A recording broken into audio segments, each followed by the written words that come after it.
Click করুন অ্যাপের bell আইকনে আর সাবস্ক্রাইব করুন এবিপি আনন্দ। সব সময় থাকুন খবরে।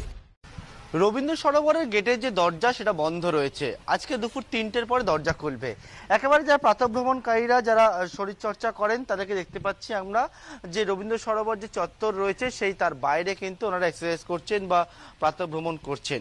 তবে বিভিন্ন জায়গায় আমরা দেখতে পেয়েছি গতকালকে একেবারে পুলিশি ঘেরাটোপের মধ্যে রাখা ছিল রবীন্দ্র সরোবরকে, এবং কোনো পুণ্যার্থী কিন্তু রবীন্দ্র সরোবরের ভেতরে প্রবেশ করতে পারেনি যেমন গতকালকে। আজকেও সেই একই চিত্র, অর্থাৎ ছট পুজোর দ্বিতীয় দিন যেদিন রবীন্দ্র সরোবরে আসেন পুণ্যার্থীরা, সেই ক্ষেত্রেও দেখা যাচ্ছে একবার সম্পূর্ণ ফাঁকা রবীন্দ্র সরোবর চত্বর, এবং সমস্ত যে গেটগুলি রয়েছে সেই সমস্ত গেটের বাইরে মোতায়েন রয়েছে পুলিশ, এবং আজকেও কোনো পুণ্যার্থী কিন্তু ভেতরে প্রবেশ করেনি। যারা এখানে রয়েছেন তাদের সঙ্গে কথা বলে নেব।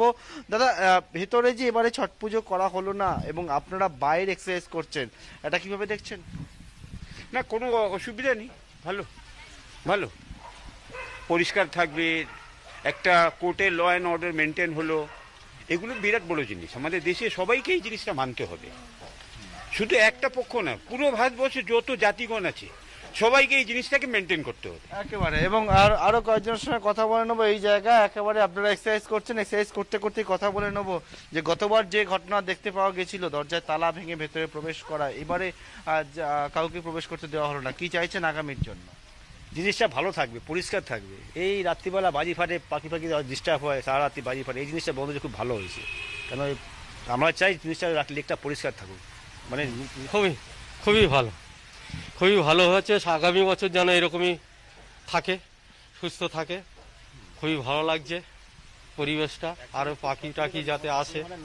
হ্যাঁ, অর্থাৎ যে সময়টা দেখা যায় প্রত্যেক বছর এবং আজকে এই দুটো দিন আপনাদের বাইরে থাকতে হচ্ছে, সেটা তো সেটা আজকে আমাদের অসুবিধা, কালকের আবার ঠিক হয়ে যাবে, সব গেট খুলে যাবে।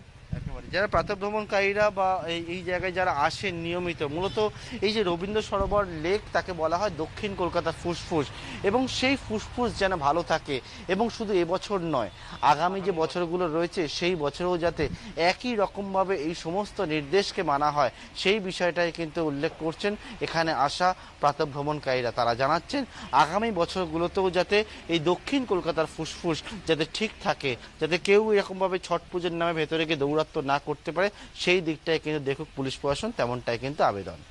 ক্যামেরায় অজয় দাসের সঙ্গে পার্থপ্রতিম ঘোষ, এবিপি আনন্দ, কলকাতা।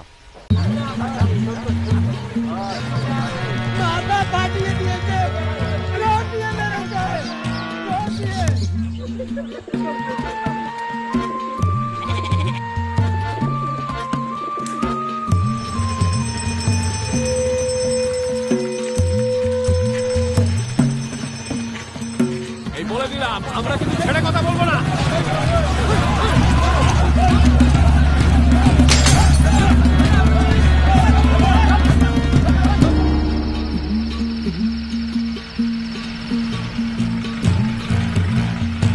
ভোর রাত থেকে রাতভর বাংলার কোথায় কি হচ্ছে তাই নিয়েই এবিপি আনন্দ আজ বাংলায় রোজ রাত 9:30টায়।